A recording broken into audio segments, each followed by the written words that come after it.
अजमेर शरीफ का पूरा इतिहास बताएंगे और साथ में यह भी बताएंगे कि अजमेर शरीफ, जो कि एक हिंदू राजा पृथ्वीराज चौहान का गढ़ था, वहाँ एक फकीर का दरगाह कैसे बन गया। दोस्तों, अजमेर में उस वक्त एक मंदिर हुआ करता था जो अजमेर का सबसे बड़ा मंदिर हुआ करता था, और वह मंदिर सिर्फ राजाओं और रानियों की पूजा के लिए खास हुआ करता था। मंदिर के साथ ही एक तालाब था जिसका नाम अना सागर था। हिंदू उस तालाब के पास को बहुत ही बरकत वाला पवित्र समझते थे। उनका मानना था कि जो इस तालाब में नहा ले उसके सारे पाप धुल जाते हैं। उस मंदिर में रात को इतने ज्यादा दिए जलाए जाते थे कि सिर्फ एक ही रात 3.5 मन तेल दियों में इस्तेमाल होता था। आसपास के गांव देहात मंदिर के नाम थे और इन देहातों की आमदनी मंदिर पर खर्च हुआ करती थी। मंदिर में हजारों नौकर थे जिनका काम आने वाले लोगों की सेवा और देखरेख करना था, और वह बताया करते थे कि कौन सा भगवान बेटे देता है और कौन सा देवता सेहत और तंदुरुस्ती देता है, और किस मूर्ति की पूजा करने से दौलत बढ़ती है। ख्वाजा गरीब नवाज रहमतुल्लाह अलैह वहां आए और अना सागर की कुछ दूरी पर चटाई बिछाकर अपने मुरीद के साथ बैठ गए। असर का वक्त था, लिहाजा आप ख्वाजा साहब ने हजरत कुतुबुद्दीन रहमतुल्लाह अलैह से अजान देने को कहा। कुफ्र शिर्क से भरे अजमेर में अल्लाह के एक होने और हजरत मोहम्मद सल्लल्लाहु ताला अलैहि वसल्लम के रसूल होने का यह पहला ऐलान था। वहां रहने वाले लोग इस्लाम के बारे में कुछ भी नहीं जानते थे। चुनांचे अजान की आवाज सुनकर वह हैरान हुए और अपने घरों से निकलकर सब ख्वाजा गरीब नवाज और उनके मुरीद को देखने लगे, और अना सागर के पास भीड़ लग गई। ख्वाजा गरीब नवाज और उनके मुरीद ने अना सागर के पानी से वजू किया और नमाज पढ़ना शुरू कर दिया। सब हिंदू हैरान रह गए। वह सोच रहे थे कि सब भगवान तो मंदिर के अंदर है, तो यह लोग खड़े होकर कौन से भगवान के आग झुक रहे हैं। शाम हुई तो राजा के ऊंट जो दिन में चरने के लिए गए थे अपने चरवाहों के साथ वापस आने लगे। इत्तेफाक की बात थी कि जहां हजरत ख्वाजा गरीब नवाज बैठे थे वह जगह राजा के ऊंटों के बैठने की जगह थी। चरवाहों ने बाबा साहब से कहा कि ओ बाबा साहब, यहाँ से उठिए, क्योंकि यह जगह राजा के ऊंटों के बैठने की जगह है। ख्वाजा मोइनुद्दीन साहब ने फरमाया, इतना मैदान खाली पड़ा है, ऊंट तो कहीं भी बैठ जाएंगे, क्यों बेवजह हमें तंग करते हो।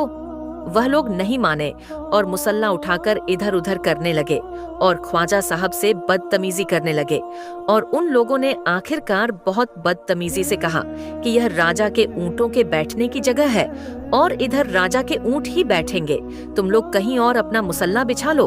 आखिरकार आप ख्वाजा साहिब ने उठते हुए हजरत कुतुबुद्दीन से फरमाया, उठो कुतुबुद्दीन, ये कह रहे हैं कि यह ऊंटों के बैठने की जगह है, तो चलो मैं कहता हूँ अब यहाँ सिर्फ ऊंट ही बैठेंगे। ये कहकर आप ख्वाजा साहब अपने साथियों समेत वहाँ से उठ गए, और अगली सुबह जब ऊंटों को चराने के लिए ले जाने का वक्त आया और चरवाहों ने ऊंटों को उठाना चाहा, तो उन्हें पता चला कि ऊंट उठ ही नहीं पा रहे हैं। उन्होंने ऊंटों को मार मार कर जबरदस्ती उठाना चाहा, लेकिन वह बैठे ही रहे। चरवाहे परेशान हो गए कि जो ऊंट उनके एक इशारे पर उठ खड़े होते थे आज क्यों नहीं उठ रहे हैं। आखिरकार उन्हें याद आया कि कल उस बाबा ने कहा था कि चलो अब यहाँ ऊंट ही बैठे रहेंगे। लोग जमा होने शुरू हो गए। कोई कह रहा था कि फकीर कोई बड़ा जादूगर है, किसी का मानना था कि वह कोई भगवान का नया अवतार है। बात राजा पृथ्वीराज चौहान तक जा पहुंची कि एक मुसाफिर फकीर ने राजा के ऊंटों पर जादू कर दिया है। राजा ने हजरत ख्वाजा मोइनुद्दीन चिश्ती को खबर भेजा कि तुम कैसे फकीर हो जो बेजुबान को बांध रखा है, यह बेचारे भूख और प्यास से मर जाएंगे, इसलिए मेहरबानी करके अपना जादू वापस ले लो। ख्वाजा साहब ने फरमाया, हम मुसलमान हैं और मुसलमान बद्दुआ नहीं करते और ना जादू करते हैं। ऊंट जिसके हुक्म से बैठे थे उसी के हुक्म से खड़े हो जाएंगे। अब जो जाकर चरवाहों ने ऊंटों को उठाया तो पहली बार में खड़े हो गए। गैर मुस्लिमों की दिलचस्पी इन मुसाफिरों में बढ़ने लगी। अब 5 वक्त की अजान होती और नमाज अदा की जाती। आखिरकार राजा तक यह बात पहुंच गई और उसको शिकायत की गई कि राजा साहब जो फकीर आए हुए हैं सबके सब मुसलमान हैं, 5 वक्त अजान देते हैं और हम हमारे पवित्र तालाब में हाथ मुंह धोकर गंदा करते हैं। हमारे धर्म के खिलाफ बातें भी करते हैं और कहते हैं कि यह मूर्तियां पूजने के लायक नहीं, यह तो सिर्फ एक पत्थर है, इसलिए इन्हें यहाँ से उठा लिया जाए। राजा पृथ्वीराज चौहान ने फकीरों को खबर भिजवाया कि तुम लोग गोश्त खाते हो, हमारे धर्म के खिलाफ बोलते हो और तो और हमारे पवित्र तालाब को अपने हाथ मुंह धोकर गंद करते हो, जो हम कतई बर्दाश्त नहीं कर सकते। इसलिए तुम्हारे लिए अच्छा होगा कि तुम यहाँ से चले जाओ। ख्वाजा साहब ने फरमाया, और भी तो दुनिया आती है, सिर्फ हमारे ही पानी लेने से आखिर क्या फर्क पड़ जाएगा। राजा कहने लगा, वह सब हमारे धर्म और हमारे मजहब के लोग हैं और तुम दूसरे धर्म के हो। आइंदा तुम लोगों ने तालाब को नापाक किया तो हम तुम लोगों पर सख्त कार्रवाई करेंगे। ख्वाजा साहब ने हजरत कुतुबुद्दीन रहमतुल्लाह अलैह से फरमाया, कुतुबुद्दीन, शायद यह लोग आइंदा हमारे पानी लेने पर कोई परेशानी खड़ी करेंगे। जाओ, एक मश्क पानी ले आओ। हजरत ख्वाजा कुतुबुद्दीन। बख्तियार काकी ने फरमाया, चलिए हम अपना प्याला भर लेते हैं। उन लोगों ने उनको प्याला भरने से मना कर दिया, लेकिन फिर बाद में जाकर वह लोग इस शर्त पर मान गए कि तुम्हारे जिस्म पानी से ना छुए तो हम यह प्याला तुमको भरने देंगे। मेरे दोस्तों, हजरत ख्वाजा कुतुबुद्दीन रहमतुल्लाह अलैह तालाब की पर जा बैठे और अपने प्याले को पानी में डुबो दिया। जब वह प्याला भर गया तो हजरत ख्वाजा कुतुबुद्दीन रहमतुल्लाह अलैह ने वह प्याला ऊपर खींच लिया। लेकिन फिर क्या था, जब वह प्याला पानी से बाहर आया, अना सागर का सारा पानी सूख गया और अना सागर की तह में सूखी रेत उड़ने लगी।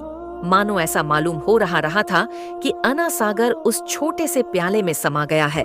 अना सागर को सूखना था कि पूरे अजमेर में कोहराम मच गया। मोहल्ले में चीख पुकार और आहों की आवाजें शुरू हो गई। वह लोग रो रहे थे और कह रहे थे कि जो पाप हम अना सागर में नहाकर धोते थे और पापों से छुटकारा पा लिए करते थे, अब हम क्या करेंगे? अब हम पापों का बोझ कहाँ ली फिरेंगे? सारे इलाके में यह खबर फैल गई कि मुसाफिर फकीर ने जादू के जोड़ पर अना सागर को सुखा दिया है। दोस्तों, जानते हैं आगे क्या होता है? आगे हुआ यह कि राजा पृथ्वीराज चौहान अना सागर के सूख जाने की वजह से बहुत परेशान हुआ। उसने वजीर को बुलाया, सबसे यही कहा कि फकीर या तो कोई जादूगर है या फिर वाकई कोई पहुंचा हुआ फकीर है। साथ ही उनकी परेशानी बढ़ गई कि अजमेर की रौनक तो थी ही थी अना सागर के दम से। इसकी वजह से लोग दूर दूर से अजमेर आते थे और अपना ईमान ताजा करके लौट जाया करते थे। अनाथ सागर के सूख जाने से हिंदू धर्म को सख्त धक्का लगेगा और ये बड़ी शर्मनाक बात थी।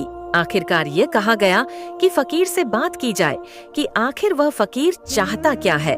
अगर वह कोई ऐसी बात चाहता है जो हमें पसंद आए तो फिर हम उसकी बात मान लेते हैं और उससे माफी मांग लेते हैं। चुनांचे सब मर्द, औरत और बच्चे जाकर फकीर की मन्नत करने लगे कि लोगों को इस परेशानी से छुटकारा दिलाकर मेहरबानी कीजिए। हम सब से जो गलती हुई है उसे माफ कर दो। हम अपने पापों का बोझ लेकर कहाँ जाएंगे और कैसे सुकून पाएंगे? क्योंकि हम लोग उसी तालाब में अपने पापों का बोझ धो लिया करते थे। यह तरीका ज्यादा आसान था। लिहाजा तमाम लोग बाबा साहब रहमतुल्लाह अलैह के पास आए और बोले, बाबा तुम भी वजू कर लिया करना, लेकिन भगवान के वास्ते हमारा अना सागर हमें लौटा दो। हजरत ख्वाजा गरीब नवाज रहमतुल्लाह अलैह ने हजरत कुतुबुद्दीन बख्तियार काकी से फरमाया कि जाओ उसी प्याले को वापस तालाब में डाल आओ। जैसे ही वह प्याला तालाब में डाला गया, अना सागर के नीचे सारा पानी उछल उछल कर अना सागर में आ गया। इस पानी ने कई दिलों को धो डाला। हिंदू कौम के इतिहास की किताबों में भी हिंदू इतिहास के लिखने वाले इस बात को मानते हैं कि उस शाम 30,000 गैर मुस्लिम कलमा पढ़कर मुसलमान हो गए। उन गैर मुस्लिमों के मुसलमान हो जाने से हिंदू पंडितों और आम हिंदुओं पर भी गुस्से का तूफान खड़ा हो गया और वह सोच में पड़ गए कि फकीर अगर कुछ दिन और रहा तो देवी देवताओं का नाम लेने वाला कोई नहीं रहेगा। लिहाजा लोगों ने राजा को मजबूर किया कि जल्द से जल्द कुछ किया जाए। राजा ने मंदिर के बड़े पंडित रामदेव को बुलाया और उसे बाबा साहब से मुकाबला रखकर जल्द से जल्द उन्हें हराने और अजमेर से बाहर निकाल देने का हुक्म दे दिया। रामदेव अपने वक्त का माना हुआ पंडित था, जिसके इल्म की काबिलियत की दूर दूर तक धूम मची हुई थी। दरअसल पंडित शैतानी और जादुई ताकतों का मालिक था। उसने राजा पृथ्वी को यह यकीन दिलाया कि जल्द ही राजा कोई अच्छी खबर सुनेगा।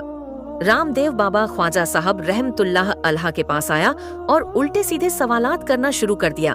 हजरत ख्वाजा गरीब नवाज ने फरमाया, खामोशी जरूरी है, इसलिए हजरत ख्वाजा। रहमतुल्लाह अलैह खामोश रहे। जब रामदेव ने हद से बढ़कर शोर मचाना शुरू कर दिया तो हजरत ख्वाजा गरीब नवाज ने उसकी तरफ आंख उठाई और मुस्कुराकर फरमाया, रामदेव, तू शोर मचा रहा है और मैं तेरे माथे पर ईमान का नूर चमकता हुआ देख रहा हूँ। बस इतना कहना था, न जाने क्या करिश्मा हुआ। देखते ही देखते बाबा रामदेव कदमों पर गिरा और रोते हुए बोला, बाबा साहब, जिस धर्म के आप हो उस धर्म में मुझे भी शामिल कर लो। सब लोग जो मुकाबला देखने आए थे सब हैरान हुए और बाबा रामदेव बाबा को हराने आया था, खुद ही मुसलमान हो गया। इतिहास की किताबें भरी पड़ी हैं कि हजरत ख्वाजा गरीब नवाज वो इकलौते बुजुर्ग हैं जिन्होंने 90 लाख गैर मुस्लिमों को मुसलमान किया। सदियां बीत गई लेकिन आज भी ख्वाजा गरीब नवाज का डंका वैसे ही बज रहा है। सुभान अल्लाह। दोस्तों, वीडियो अच्छी लगी तो इस्लामिक भवाइस स्टोरीज 786 को सब्सक्राइब करें।